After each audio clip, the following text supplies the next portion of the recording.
khutba yetu ya leo, al-istidad liyawm ar-rahil, kujiandaa na safari ya kuelekea kwa Mola wetu. Ndugu zangu katika iman, kila mmoja anatakiwa afahamu kwamba tupo katika ulimwengu huu kwa muda mfupi mno. Rasilimali yangu na yako ni pumzi yetu ambayo Allah alikuwa ameturuzuku katika mgongo wa ardhi. Ndugu zangu katika iman, aya ya mwisho kuteremka ndani ya Qur'an, aya ya mwisho kuteremka katika Qur'an ambayo Allah tabaraka wa taala anamteremshia mtume wetu Muhammadin sallallahu alayhi wasallam kupitia kwa Jibril, aminul wahyi, aminus samaa, kama rawa al-Imam al-Bukhari fi sahihi min hadithi al-Bara ibn Azib. Aya mwisho kuteremka ndani ya Qur'an, kauli yake Allah, wattaqu yawma turja'una fihi ila Allah thumma tuwaffa kullu nafsin ma kasabat wa hum la yudhlamun. Ndugu yangu katika iman, ebu itafakari aya hii ambayo ndio ujumbe wa mwisho anaoteremshiwa mtume Muhammadin sallallahu alayhi wasallam kuhitimisha Qur'an. Aya hii inanihusu mimi na wewe. Allah aliposema iogopeni siku ambayo mtakayorejeshwa kwa Allah, tahadharini na siku ambayo mtakayorejeshwa kwa Allah tabaraka wa taala. Lakini sikurejeshwa tu, thumma tuwaffa kullu nafsin ma kasabat wa hum la yudhlamun, kisha kila nafsi ikalipwa kwa yale ambayo iliyokuwa imeyachuma katika mgongo wa ardhi, hali ya kwamba hatodhulumika yoyote katika maisha haya ya ulimwengu. Ndugu yangu katika iman, ebu ifikirie uzito aya hii. Unaishi katika ulimwengu huu kwa muda uliokuwa mfupi, kisha Allah tabaraka wa taala anakuambia ogopa siku ambayo malakul maut atakuja kutoa roho yako, kisha ukaelekea katika maisha ya barzakh, kisha ukaja ukafuliwa kuja kusimama kwenye mahakama ya Allah. Waja wema walikuwa wametangulia, Ibrahim Taimi rahmatullah alayhi, kwa muktadha wa aya hii anasema shay'ani qati'anni ladhata ad-dunya, mambo mawili yanaondosha kabisa kwangu mimi ladha ya maisha ya ulimwengu. Kila nikikumbuka mambo mawili katika maisha yangu, ladha yote ya ulimwengu inaniondoka. Kila nikifikiria haya mambo mawili, ladha, starehe ya maisha ya ulimwengu inaniondoka. Anasema dhikrul maut, nikikumbuka siku ambayo malakul maut anakuja kuitoa roho yangu, na achana na familia yangu, rafiki zangu, mke wangu, mume wangu, watoto wangu, wazazi wangu, majirani zangu, pale ambapo malakul maut anakuja kuitoa roho yangu, nikikumbuka hali ile, mapenzi yote ya kuipenda dunia inaondoka. Wewe ndugu yangu katika imani, watakiwa uchukue mfano huo, ukijua kwamba unatakiwa ujiandae na safari hiyo. La pili, anasema waluqufu baina yadayhi subhana, kuja kusimamishwa kwenye mahakama ya Allah. Nikikumbuka itakuwaje katika kisimamo hicho cha siku hiyo, anasema ladha yote ya ulimwengu, maisha yote ya ulimwengu, starehe zote za ulimwengu zinaniondoka. Na haya ndugu zangu, ndiyo yale ambayo mtume wetu Muhammadin sallallahu alayhi wasallam alinitaka mimi na wewe tuchukue tahadhari ya kujiandaa kuelekea kwa Mola wetu. Rawa al-Imam Ibn Majah min hadithi Abdullah ibn Umar ibn Khattab radiyallahu anhuma, Anasema Ibn Umar, kuntu ma'a rasulillahi sallallahu alayhi wasallam, nilikuwa pamoja na mtume Muhammadin sallallahu alayhi wasallam. Fajaahu rajul min al-ansar, akaja mtu mmoja katika maansar. Faqala ya Rasulallah, ewe mtume wa Allah, ayu nasa afdal, nani katika watu aliyekuwa bora katika jamii? Nani aliyekuwa mbora? Nani aliyekuwa mbora?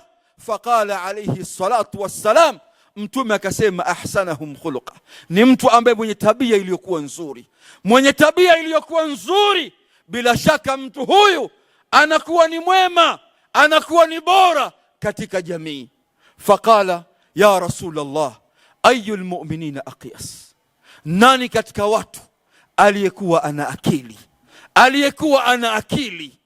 Swali hili nikiulizwa mimi na wewe, pengine nitaona mwenye akili yule ambaye mfanya biashara aliyekuwa mkubwa, ambaye anamiliki uchumi, au profesa mwenye vyeti vyake PhD. Huyu ndio tutasema ana akili. Au ambaye mtu anayemiliki mali nyingi sana, tuna ana akili. Lakini mtume Muhammadin sallallahu alayhi wasallam, mwenye akili, alisema aktharuhum lilmauti dhikra, ni mtu ambaye anakumbuka kwamba ipo siku ataachana na ulimwengu huu. Ipo siku ambayo malakul mauti atakuja kuitoa roho yake.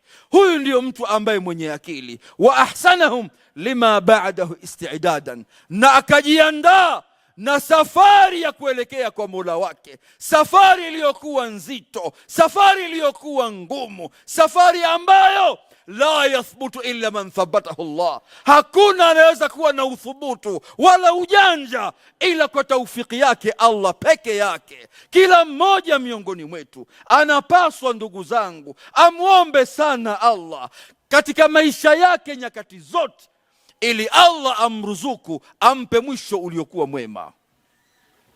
Ikhwani wa ahbabi fillah, waja wema wanakumbuka hali ambayo ya sakarati al-maut itakuwaje siku hiyo. Dhakara Ibn Kathir rahimahullah, Amr ibn al-As, sahabiyun jalil,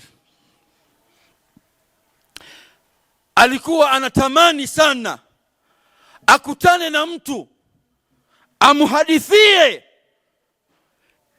wakati yupo ndani ya sakarati al-maut, ili aweze kujifunza, amuelezee hali ikoje. Qala Abdullah ibn Amr ibn al-As ibnuhu,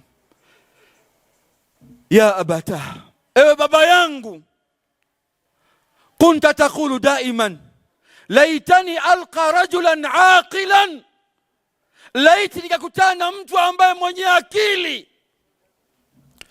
akili, fayasifu li ma yajidu min almaut, anisifie yale anayokutana nayo katika sakarati almaut. Fa anta dhalika arrajul, wewe ndio mtu mwenyewe ambaye sasa hivi uko kwenye kitanda cha mauti. Tuhadithie hali hii ikoje?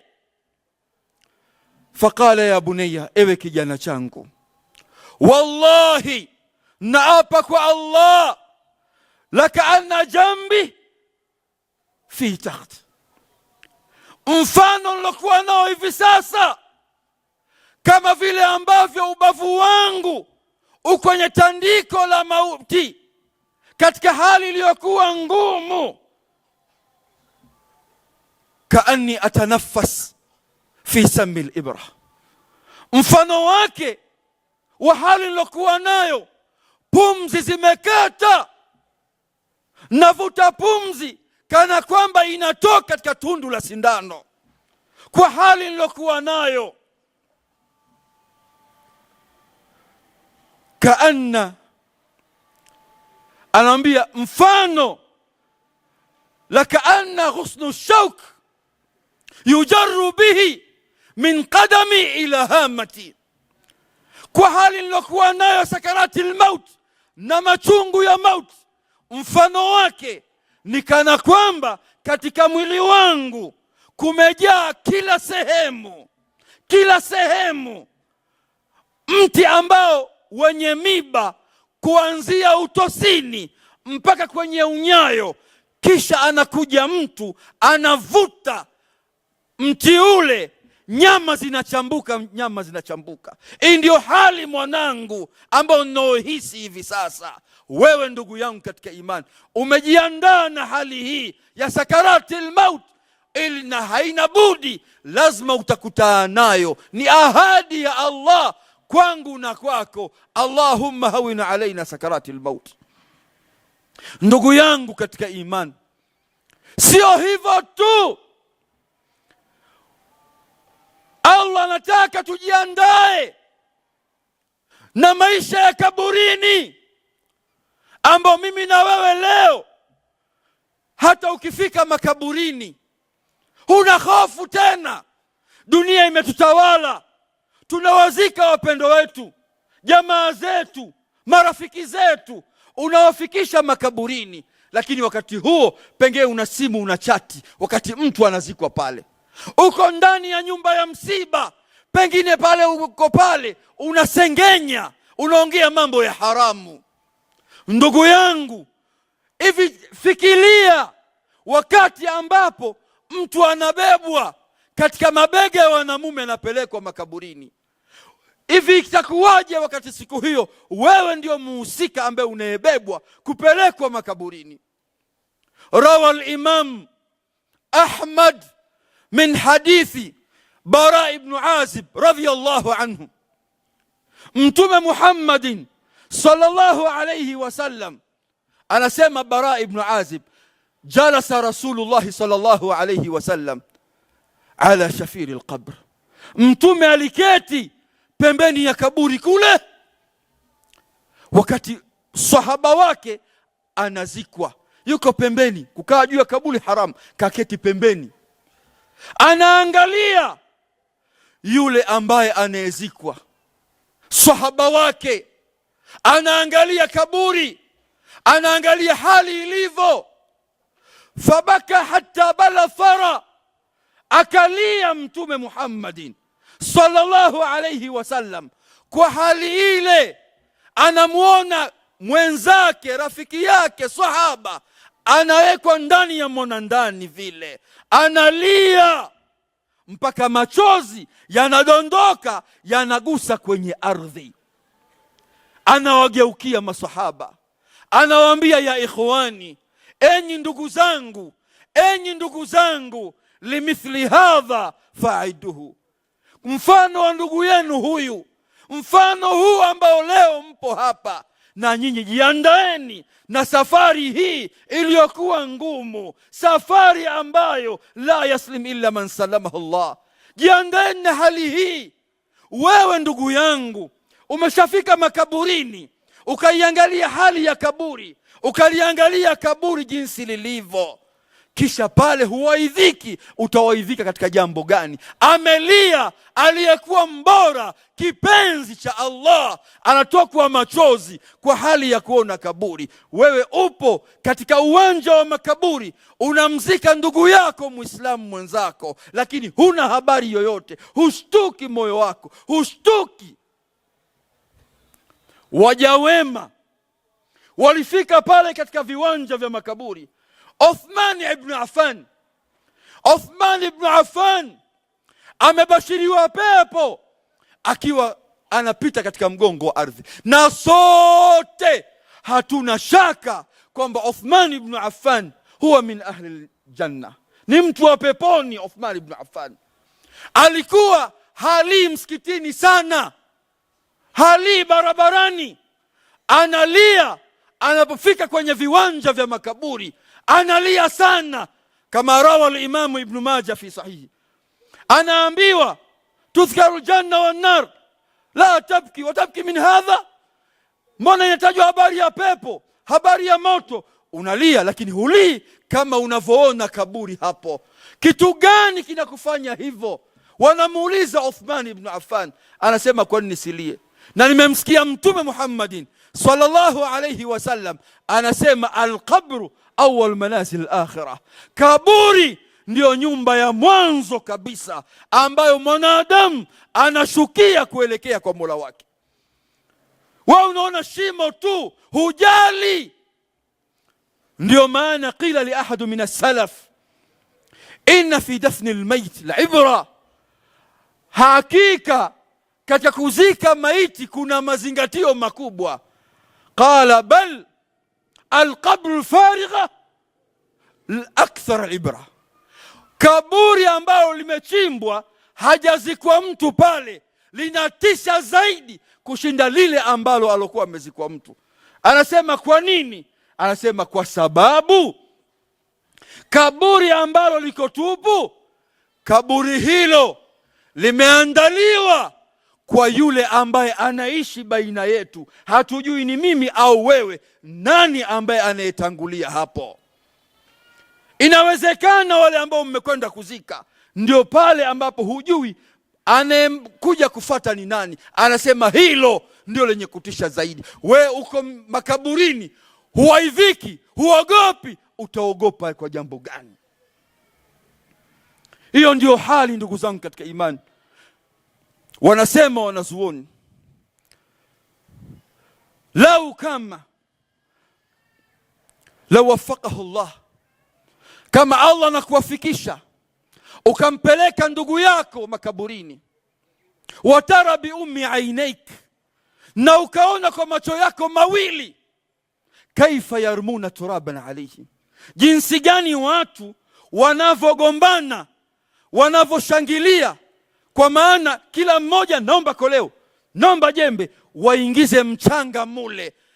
Watatayakan annaka lan tarahu mara thania, na unajua kabisa huwezi kumuona tena katika maisha ya ulimwengu. Ndugu yangu, hapo usipowaidhika katika hali hiyo, lipi itakalokuwaidhisha tena? Kwa hiyo Allah tabaraka wa taala alipotuambia wattaqu yawma turjauna fihi ila Allah, ogopeni siku ambayo mtakaorejeshwa kwa Allah, kila mmoja miongoni mwetu anatakiwa achukue tahadhari katika maisha haya ya ulimwengu na maisha ya kaburini. Lakini sio hivyo tu, ajiandae safari ya kuelekea kwa Allah tabaraka wa taala katika mawqif yaliyokuwa mazito. Hakuwa Mtume Muhammadin sallallahu alayhi wasallam anasema akthiru dhikra hadhi min ladhat, kumbukeni kwa wingi sana jambo ambalo linakata kabisa starehe ya maisha ya ulimwengu. Una kitu gani ambacho wewe leo kinaweza kukupa ushujaa katika maisha ya ulimwengu wakati bado hujauona uso wa malakul maut? Kitu gani kitakufanya uvimbe kwenye ulimwengu, utembee katika ulimwengu kwa kujitapa, hali ya kwamba hujauona uso wa malakul maut, bali hujaona maisha ya barzakh, bali hujaona wewe ndugu yangu katika imani mawqif ya siku ya kiyama? Mtume anasema kumbuka kwa wingi jambo ambalo ladha yote ya maisha ya ulimwengu yanaondoka. Utaishi vipi katika ulimwengu huu ndugu yangu katika imani, ikiwa wewe hujaandaa safari kama hii, ambayo safari iliyokuwa ngumu, ambao hata waja wema walokuwa wametangulia, kila mmoja alikuwa anamuomba Allah amruzuku, ampe mwisho uliokuwa mwema. Ndugu yangu katika imani,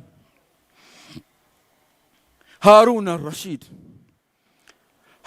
al-Rashid khalifatul muslimin, imamun adil, kiongozi wa Uislamu. Sikwambii katika mipaka hii, nakwambia kwa dola ya Uislamu ambao utawala wake umekwenda karibu nusu ya dunia. Harun al-Rashid, lamma maridha Harun al-Rashid, alipougua Harun al-Rashid, anawaambia jamaa zake wa karibu ambao walikuwa nao, anawaambia ishtaru li akfanan, nulieni sanda zangu nizione sanda yangu. Anaonyeshwa sanda, anawaambia ihfir li qabran, chimbeni nione kaburi langu nitakalozikwa pale. Harun al-Rashid, khalifa nusu karibu ya dunia anaongoza. Harun al-Rashid analiangalia kaburi, anaiangalia sanda yake, kisha anasema ma aghana anni maliyan, mali yangu leo hainisaidii kwa lolote katika mawqifu kama haya. Ma aghana anni maliya halaka anni sultaniya, hakuna ukubwa tena, hakuna cheo tena, hakuna lolote. Anajua anakwenda kwa Allah, anakwenda kwa Allah na sanda yake peke yake na amali zake alizokuwa amezichuma katika mgongo huu wa ardhi. Aqulu ma tasma'un wa billahi tawfiq.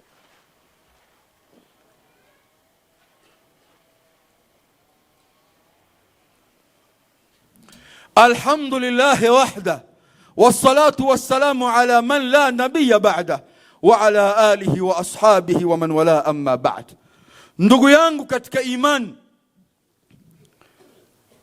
Allah alipotuambia kwamba tuogope na tahadhari siku ambayo tutakaorejeshwa kwa Allah na kusimama kwenye kisimamo hicho, kisimamo kigumu, kisimamo ambacho hata mitume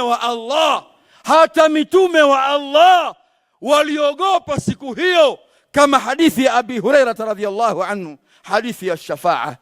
Umma unamwendea Adam, unamwendea Nuhu, unamwendea Ibrahim, unamwendea Isa, Musa, kadha wa kadha, ili watu angalau mitume hawa waombee wepesi wa siku hiyo.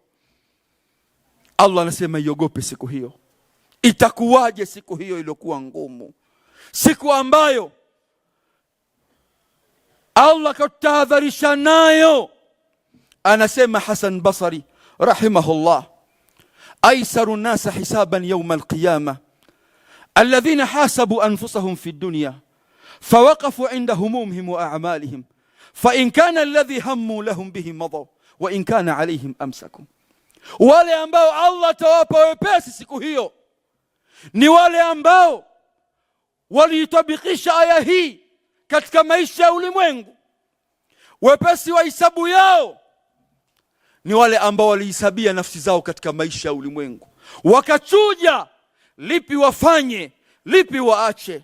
Wakiona kwamba jambo hili lina kheri baina yao na Mola wao, wanalitenda, wanalifanya. Anasema aisaru nasa hisaban yawma alqiyama ala alladhina hasabu anfusahum fi dunya fawaqafu inda humumihim wa a'malihim fa in kana alladhi hammu bihi madaw wa in kana alayhim amsaku. Wakiona li jambo baya wanaliacha. Wa inna ma yathqulu al-amru yawma al-qiyamah ala alladhina jazafu al-umur fi dunya akhadhuha min ghairi muhasabatin fawajadu Allah qad ahsa alayhim mathaqil tar. Itakuwa hisabu iliyokuwa ngumu, nzito, kwa wale ambao waliishi katika maisha ya dunia. Ladha ya maisha yao ni matamanio ya nafsi yao, wakatenda wanayoyatenda kutimiza ghariza na hisia za maisha yao katika ulimwengu huu. Yale ambayo waliyoyatenda ya matamanio ya nafsi yao, hawakumwogopa Mola wao, shaitani hawakawapamba katika matendo yao. Watamkuta Allah amewahesabia yale waliokuwa wameyafanya, hata kama dogo kiasi gani siku hiyo. Thumma qara hadhihi al-aya, kisha Hasan Basri akaisoma aya hii. ووضع الكتاب فترى المجرمين مشفقين مما فيه ويقولون يا ويلتنا ما لهذا الكتاب لا يغادر صغيرة ولا كبيرة إلا أحصاها ووجدوا ما عملوا حاضرا ولا يظلم ربك أحدا. Daftari takapowekwa, kila mmoja akapewa daftari lake pale, utaona wale ambao waliokuwa watu waovu, watu wabaya, waliokuwa wanaishi katika ulimwengu kwa kufuata matamanio ya nafsi zao, wakiyaogopa madaftari yao, wanayakimbia siku hiyo. Wanasema, lina nini hili daftari? La yughadiru saghiratan wala kabiratan illa ahsaha. Lina nini daftari hili? Halikuacha dogo, halikuacha kubwa, kila kitu kimo ndani humu. Kila kitu Allah kakiweka humo. Naam, kakiweka kwa sababu alikutahadharisha kwamba thumma tuwaffa kullu nafsin ma kasabat wa hum la yudhlamun, kisha kila nafsi ikalipa kwa lile ambalo lilokuwa imelichuma, hali ya kwamba hatodhulumika mtu kwa lolote. La yughadiru saghiratan wala kabiratan illa ahsaha. Allah subhanahu, ndugu zangu katika imani, anatuelezea siku hiyo ambayo kila mmoja anatakiwa ajiandae na safari hile, siku iliyokuwa ngumu, siku ambayo Allah anasema yauma tubaddalu al-ardhi ghayra al-ardhi was-samawati, siku ambayo Allah tabaraka wa taala ataibadilisha ardhi isiyokuwa hii ambayo wewe unaifahamu. Yauma tubaddalu al-ardhi ghayra al-ardhi was-samawati, mbingu sio hizi. Wabarazu lillahi al-wahid al-qahar, watu wote wanachungwa, wanapelekwa katika mahkama ya Allah, wanapelekwa huko. Watara almujrimin, utaona waovu siku hiyo, mushfiqina mimma fi, wanaogopa. Bali Allah anasema ndani ya Qur'an, wama qadarullah haqa qadri, wala wakumwadhimisha wakampa heshima Allah na hofu juu yao kwa Mola wao, haki ya kumpa Allah haki yake. Wal ardu jami'an qabadtuhu yawm al-qiyamah, ardhi zote Allah atazikunja siku ya kiyama, ardhi 7, was-samawati matwiyatu biyamini, na mbingu 7 zote. Huogopi siku hiyo ndugu yangu katika imani, siku iliyokuwa ngumu. Yauma yafiru al-mar'u min akhi, mtu anamkimbia ndugu yake, wa baba mmoja mama mmoja anamkimbia. Yauma yafiru al-mar'u min akhi wa ummihi wa abihi, anamkimbia mama yake aliyekuwa amemzaa, mama yake, si mama tu bali na baba yake. Wa sahibati wa bani, anamkimbia mke wake, anawakimbia watoto wake. Ndio Allah anataka wewe ujiandae leo na safari hiyo. Likulli imri minhum yawma idhin sha'nu yughni, kila mmoja ya rabbi nafsi, ya rabbi nafsi. Wewe leo unaishi na mke wako, pengine humwamrishi aliyokuwa ya kheri. Watoto wako, jamaa zako unawaacha kwa mapenzi uliokuwa nayo juu yako. Siku ya kiyama mnakimbiana, mapenzi hakuna ila yale ambayo Allah kayajalia waloishi katika nidhamu anayoitaka Allah. Utahadhari na siku hiyo ndugu yangu katika imani, siku ambayo kila mmoja miongoni mwetu lazima aidiriki, lazima aipate. Bila shaka ikhwani wa ahbabi fillah, tujiandae na safari hiyo, safari ambayo kila mmoja itampata. Mtume wetu Muhammadin sallallahu alayhi wasallam anasema yatba'u almayyita 3, mwanadamu yoyote anapokufa husindikizwa na mambo 3: amaluhu wa ahluhu wa maluhu, amali yake, familia yake na matendo yake. Fayarji'u 2 wa yabqa 1, vinarejea viwili, kinabaki kitu kimoja. Fayarji'u ahluhu wa maluhu, mali yake inarejea, familia yake, watoto, mke wake, kaka zake, wadogo zake, marafiki zake, majirani zake, Waislamu wanaondoka wote, wanamwacha yeye. Inabaki amali yake peke yake, ndio rafiki atakaokuwa nayo kaburini mpaka siku ya kiyama. Tuacha ujeuri, tuacha ujeuri, turejee kwa Allah. Siku ni ngumu sana hiyo. Allah anasema kalla idha balaghat at-taraqi wa qila man raq wa dhanna annahu al-firaq waltafat as-saq bis-saq ila rabbika yawma idhin al-masaq. Hivi ndugu yangu, umeshaosha maiti? Umeshajaliwa na Allah ukaosha maiti wewe? Hivi umeshamuona mtu ambaye aliyekuwa na kibri au aliyekuwa anaweza akasema hapiti mtu hapa, na hapiti kweli, kwa nguvu, ushujaa aliokuwa nao, kila mmoja anamuogopa? Umeshabahatika ukamuona anavooshwa mtu yule?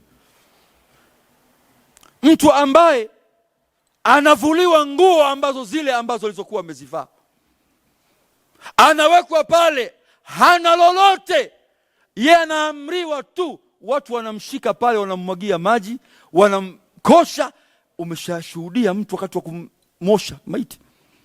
Allah anasema kalla idha balaghat taraqi, sio hivyo, ni si majeuri, ila roho itakapofika kwenye mitulinga ya mabega, wakati inataka kutoka hapa, wakila maraq, watu wanasema jamani, daktari gani aliyekuwa bingwa maradhi haya? Labda twende katika hospitali fulani au hospitali fulani, au kuna bingwa fulani. Wadhanna annahu alfiraq, lakini yeye anajua ana yakini kwamba anaelekea kwa Mola wake. Sasa roho imekatika, waltafati saqu bisaq, unachukuliwa mguu huu na mguu huu, vinawekwa pale, wanaanza kumuosha na kumvika sanda. Hapo umeshatafakari, umeshaangalia itakuwaje wewe siku ambao unakoshwa, siku ambao wewe unavikwa sanda, siku ambayo unatolewa kwenye nyumba yako ulioijenga kwa thamani, unatolewa mule, unapelekwa kwenye makaburi. Umeshafikiria hayo? Ila rabbika yauma idhil masaq, siku hiyo ni kuchungwa tu, kupelekwa Mola wako. Kila mmoja yuko busy na wewe. Bana, anazikwa saa ngapi huyu? Maiti inaswaliwa wapi? Jamani, wapi? Kila mmoja anakushughulikia wewe.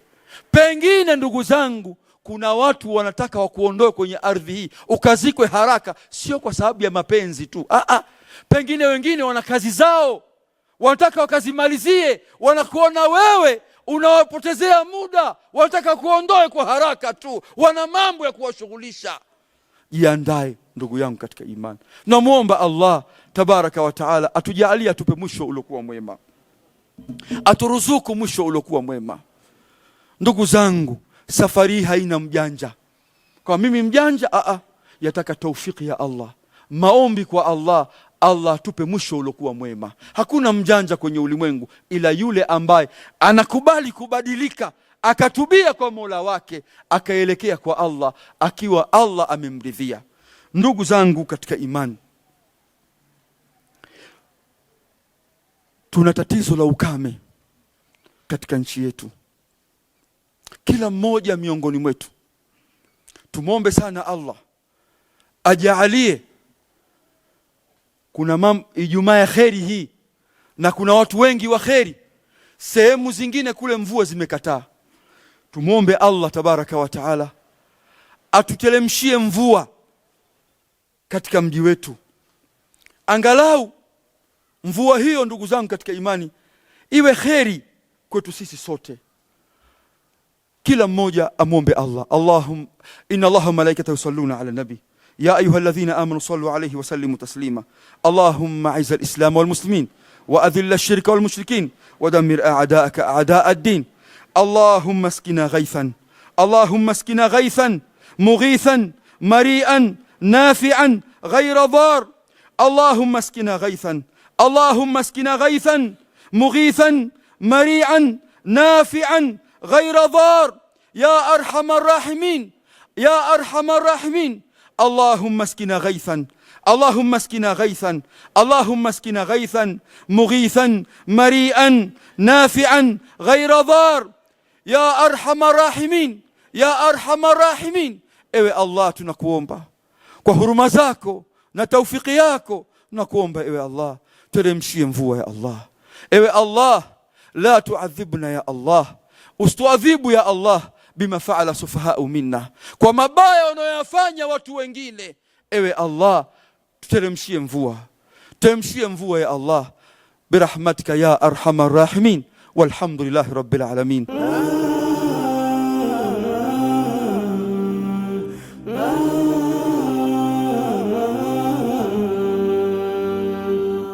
Al Hajar TV, mwangaza kwa umma.